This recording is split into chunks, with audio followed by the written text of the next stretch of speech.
Hi there everybody and welcome back to this channel. My name is Cris and I am the manager at Paissa and Bernat. Today we are in the headquarters of ArtNatur. They are an Ibiza-based florist and hire company, and I'm with David. So welcome David to the channel. I thank you for being a part of it, and today basically what we want to do is that we want to go through everything that's got to do with flowers and decorations, because most of you what you've done is that you've booked your venue, you've booked a few of your key suppliers, and then the next step is going to be deciding on your designs, and David is going to be the person that is more adequate to explain to us where would you start with your wedding designs and floral.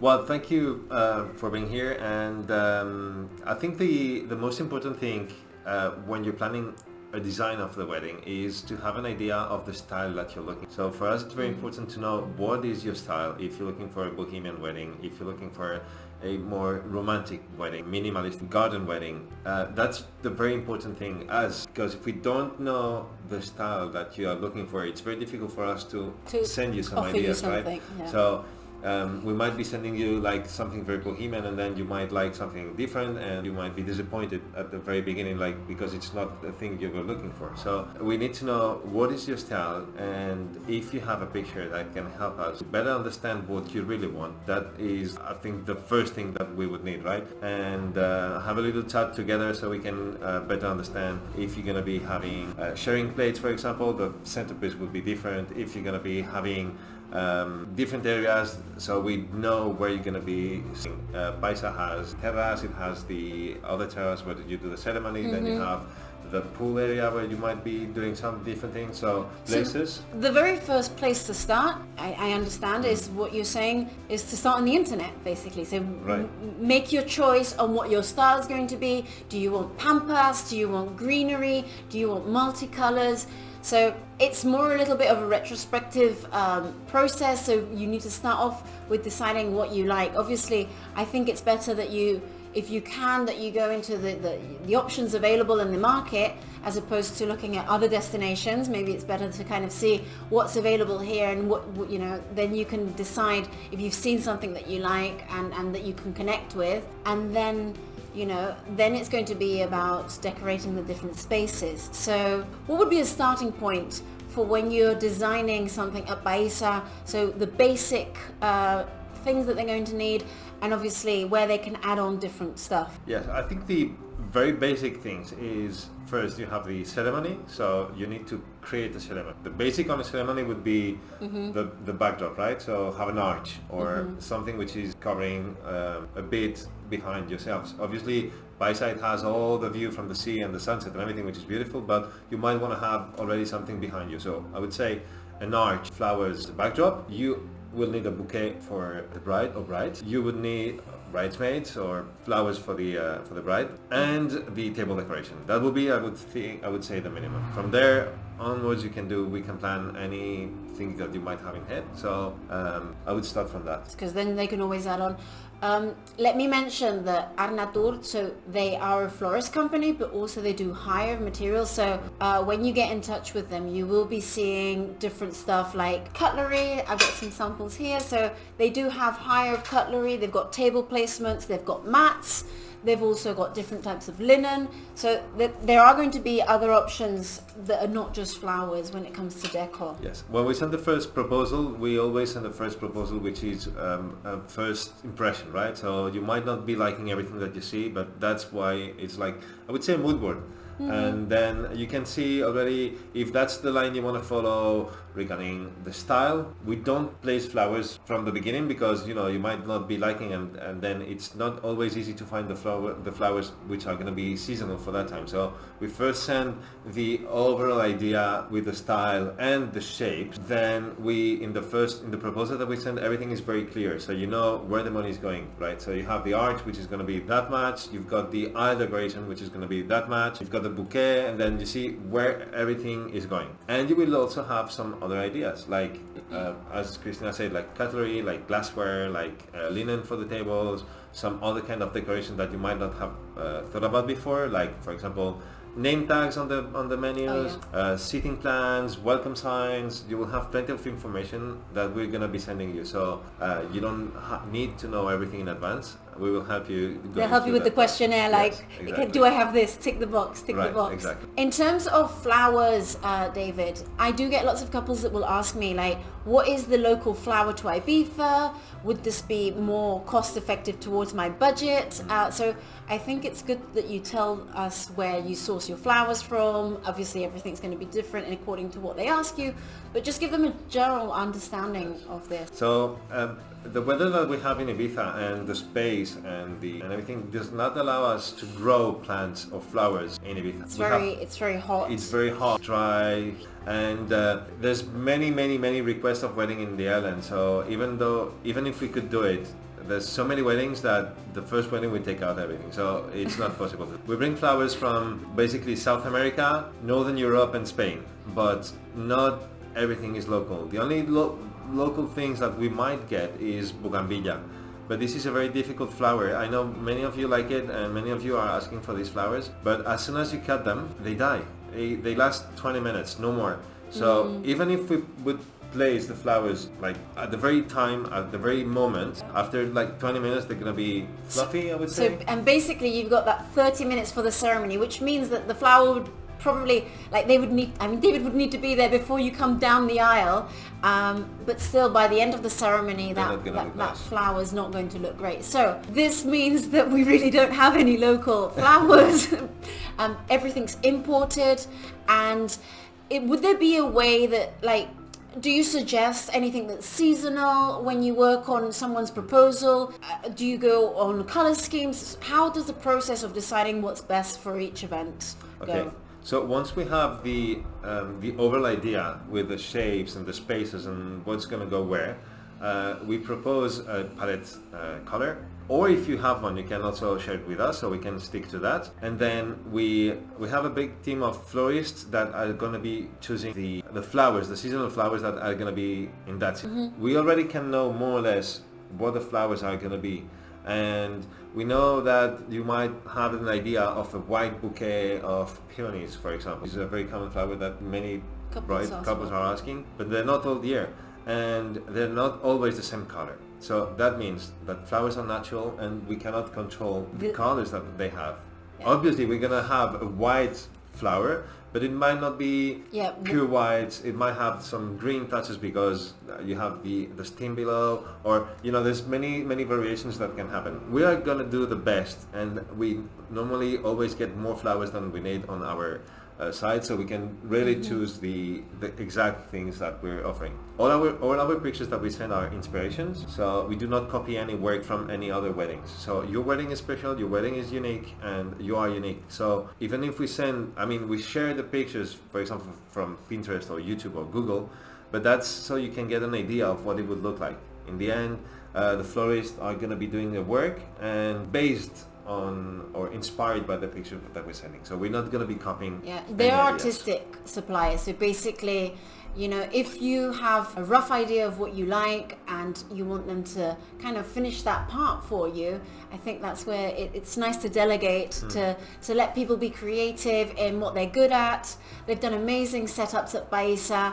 Let's go back a little bit to what we were saying. How would you recommend that a couple decide on a specific supplier in this term? Yes, that's a personal thing. I think when you're trying to talk to someone and when you're gonna do a wedding, which is the most important day that everybody is waiting, right? And I think you need to have a feeling with the florist or with the suppliers you have. So we are very happy to do any FaceTime call, any meeting if we have time, or we can go visit the venue with you.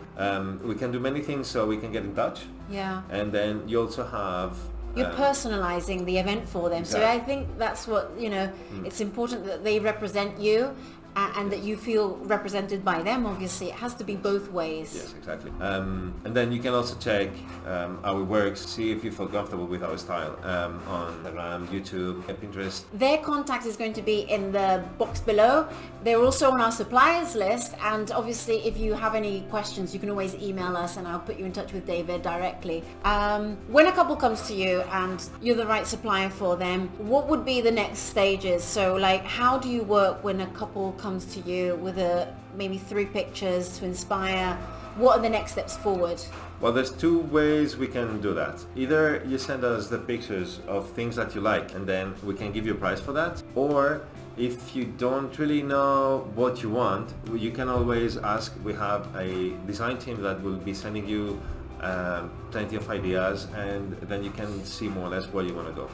So I think that's great for because I do get lots of brides that will say to me, but I don't know anything about designing. So there's some couples that naturally are going to be more clear on what they want, and then others that just will be like, oh, I don't. The easiest thing, instead of rather than exchanging plenty of emails, is to have a first call, then put everything together, and then from there we can start. So to confirm the date, we record a first deposit, and then once we start, we send the first mood board. We're always going to send it, so you can prices, the style, and how we work, and from there you have to pay the deposit, and then keep working on the file until we have the final design. Once we have the final design, we request the second payment of the 50%, and the last payment would be done like a month before the wedding. A month before the wedding. David, let me ask you, so usually couples will book the venue 2 years in advance, so we're already taking bookings for 2023, and they're starting to book their photographers, but how far in advance would you recommend that they kind of block the dates with you? And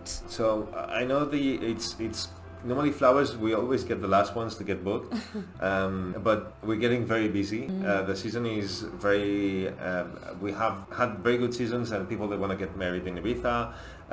So basically we have this year is mostly fully booked. We're working on our agenda of 2023 and 24, and we have plenty of dates which are already fully booked. So even if you don't know the style, or if we cannot work on your design now, it would be nice if you let us know the date that you have the venue booked, so we can so we can make a note in our agenda and take you into the consideration. We will start working on your file as soon as we get some space.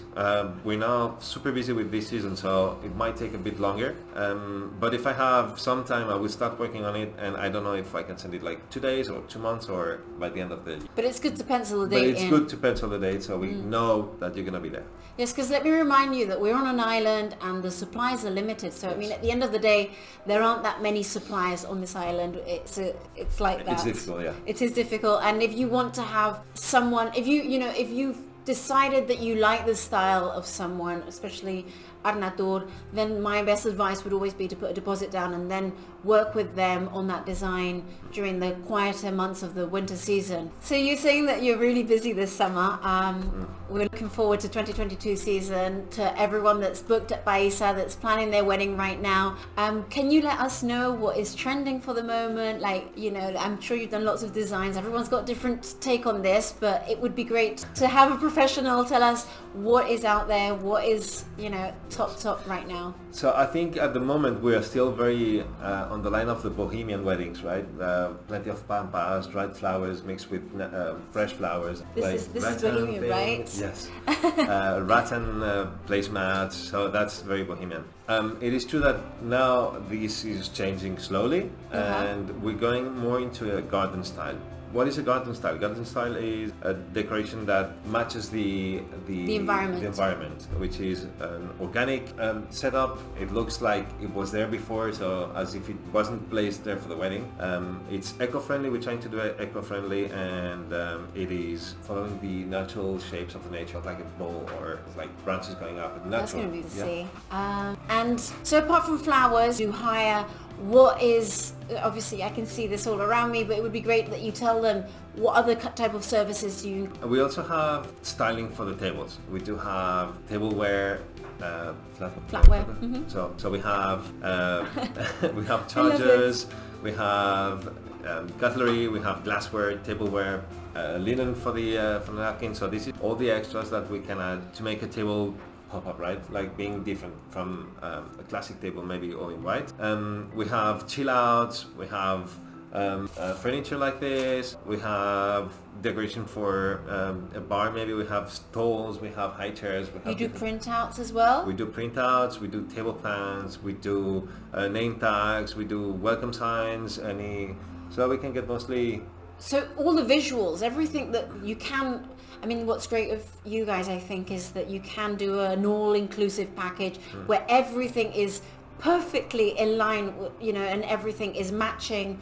So from that printout to that flower and everything around that. That's what makes us different, because we don't only do the flowers, we do the styling, and we have equipment to rent, so we can put everything together in place. And we all work from our workshop, and we get everything ready from here, and not like having a supplier bring a table plan and then you have to work in place, but it wasn't as it was planned. So we do all from here, and that's also what makes a little easier for you. Yeah, so you would only be liaising with one supplier when it comes to this, and I think that is better when it does help when instead of having to, if you wanted different chairs or if you wanted different tables, they also supply things like that because they can provide that service to you. So I mean, it's easier when it comes to wedding planning to have one supplier for many different aspects of the day, especially when it comes to decor. So to wrap up this interview today, I think it's going to be worth it. David knows the venue inside out, and what would be some do's and don'ts that maybe you've learned throughout the years with us for the venue? Okay, so Paissa is great, but it is a bit windy. So there's some little things that we need to be thinking of. So centerpieces, the highest they are, the most likely they will fall down, because there's windy. A bit of a breeze there, which is nice because you don't get hot. Exactly. For everything that's on the table. So we've done high centerpieces that we can place them, but that will have to be placed somewhere else and not in the super nice terrace that has made recently. And for the arches, I know you have the picture, many of you have the picture of the arch with the white linen falling down and with the fabric and everything. With the drapes, but again, it is windy, so we need to tie them somewhere, and you don't want to have like ropes coming behind. Obviously we don't use ropes, but I mean, we would need to tie them, so this is something that I would... Yeah, we used to have an arch that we've supplied to anyone that was booking with us, and basically it fell over. That's it, And we had to put weights at the bottom, so it didn't look pretty. This is the thing that sometimes you can't. It's difficult to explain. There's something you cannot control. Yeah, the wind will blow it over, so it's better that you kind of get all of that from one supplier, that they cover the weights on the bottom of the... Yes, it never happened that one of the arches fell down on top of someone. Mine did. Yours did. We normally put like nylons that you can barely see them, and we put weights, but obviously you have to think that the round arch that you might, triangle one or the square one that you will need to have something that would cover weights, because it needs to be weighted. Let me ask you another question. So we've always seen arches, and obviously for years they've been doing arches. Is there any option of doing something low? Because this is something that I do tell my couples, like, let's not cover the view. Is there an option of doing kind of something low? Have you done this before? Yes, we've also done some different setups where you put something on the floor, and in Paissa you have the little wall that goes on the view, so we can do something in front of the wall rather than covering all the views, which is also super nice. I'd love to see that. If anyone's still not planned this part of the day, let's do it. Yeah, let's do it, because I mean, I love arches, but I also want the views there, and I think you can kind of do something very pretty and all combined. And if we're going to do it natural, like organic, it's going to look like it's been there. So I think I'm looking forward to that new trend. Yeah. It's going to be great. What I'm going to do is that I'm going to include David's contact down below in case you want to get in touch with him. down below. If you want to get in touch with them directly, or if you want us to do an intro, please let me know. And again, thank you so much for watching this video. Thumbs up that you've liked it. Subscribe to the channel. Make sure that you're still watching us next week, because we're going to be bringing you more interviews. Until next time, David, thank you so much for coming. Thanks for the time. Everybody, take care. Bye. Bye.